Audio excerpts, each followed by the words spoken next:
manusianya ya bagaimanapun hebatnya beliau juga seorang manusia yang tidak pernah luput daripada salah.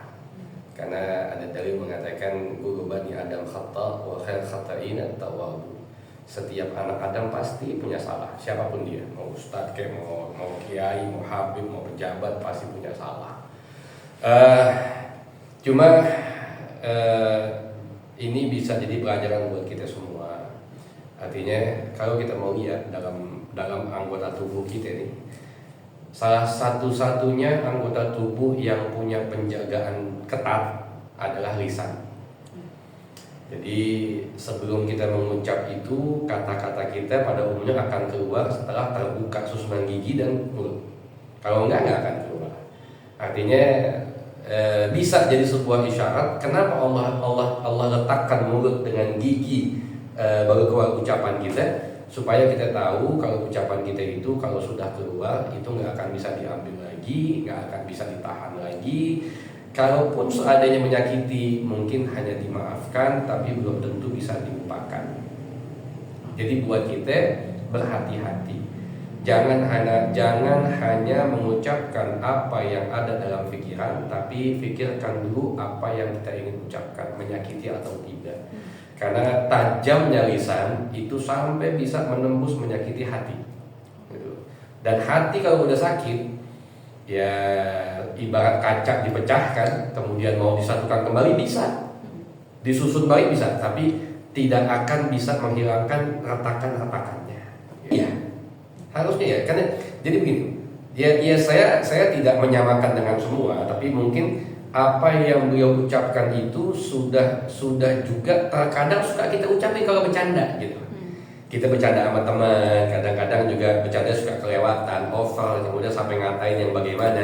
Cuma karena ini kebetulan yang ngomong adalah satu, beliau seorang ustadz, kiai lah, ya pendakwah lah, yang dititipi amanah sama umat kepada seorang ustadz untuk bisa dijadikan contoh dalam segala hal, ibadah, ketaatan, termasuk juga dengan tutur kata. Jadi kalau ustadz yang ngomongnya agak kayak kemarin seperti itu, ya umat pasti bakal kaget gitu. Apalagi omongan itu ditujukan kepada seorang penjual teh, Bapak Sun Haji kalau saya nggak salah, orang yang sedang mencari nafkah untuk keluarganya dengan nafkah yang halal. Saat itu Bapak Sun Haji mungkin beliau sudah menghilangkan rasa malunya. Dengan posisi jamaah yang begitu banyak, beliau harus ngangkat dagangan beliau, lewati satu persatu. Itu saya mungkin dia sudah menghilangkan rasa malunya, karena yang penting buat dia bagaimana pulang dia bisa bawa nafkah buat keluarganya. Artinya dengan cara beliau mencari nafkah sudah baik, sangat baik, itu sudah mulia, bagian daripada jihad. Artinya dia mencari nafkah, dia sudah menghilangkan malunya, tapi bukan untuk dipermalukan. Pedagang itu nggak hina, ya. Selama apapun usaha kita itu nggak hina, selama usaha kita itu untuk mendapatkan rezeki yang halal dengan cara yang halal, itu nggak hina. Yang kedua, beliau juga merupakan utusan khusus, ya, daripada artinya salah satu pejabat lah di Indonesia yang juga pejabat itu dititipi amanah sama rakyat untuk menjadi contoh yang baik. Jadi ketika beliau yang mengucap seperti itu di tengah-tengah konteksnya adalah pengajian, di mana umat Islam khususnya yang hadir itu berharap ada banyak kebaikan yang datang saat itu. Kemudian terucap kata-kata itu yang ditujukan kepada seorang pedagang yang mulia yang sedang menjajakan dagangannya untuk mencari nafkah. Maka itu sontak membuat hampir semua netizen ibaratnya kecewa gitu. Jadi dan saya sampaikan apa yang terjadi dengan ucapan beliau bisa terjadi sama kita gitu. Jadi kita tinggal ambil pelajaran supaya buat kita ini, ya, jadi kesalahan orang itu bukan menjadi satu cara buat kita untuk menjatuhkan dia, enggak. Tapi kesalahan orang itu kita jadikan pembelajaran buat kita untuk kita tidak mengulangi hal yang demikian. Ustadz, jadi merusak citra pendakwah, apalagi citra agama Islam sendiri nggak sih Ustadz? Insya Allah enggak, karena begini, antara agama dengan individu dua hal yang berbeda, apapun agamanya ya. Contoh, ada seorang muslim, kemudian dia berbuat dosa, kemudian kita mengatakan, wah Islam begitu, oh enggak, itu individu. Ada orang Nasrani, ya, yang agamanya Nasrani, agamanya Hindu, kemudian dia berbuat satu hal yang tidak baik di masyarakat, berbuat satu hal yang bertentangan dengan norma agamanya, kemudian kita mengatakan, oh itu orang Hindu begitu semua, nggak bisa.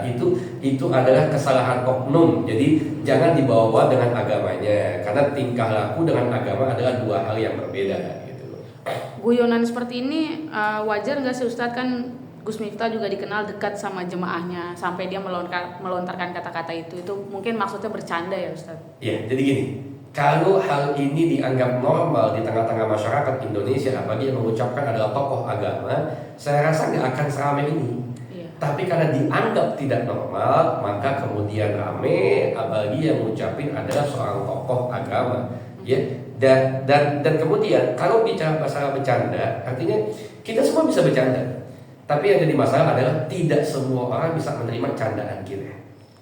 Ya, masing-masing daerah punya kebiasaan, masing-masing daerah punya dialek, tapi tidak bisa kita paksakan orang lain untuk menerima kebiasaan kita. Artinya begini, ketika kita ingin mencoba orang lain untuk mengerti kita, memahami kita, maka bersiaplah untuk kecewa, karena tidak semua bisa memahami kita. Tetapi ketika kita yang memaksa kita untuk memahami orang lain, itu lebih selamat, karena kita bisa mengerti kepada semuanya. Langkah selanjutnya saat ini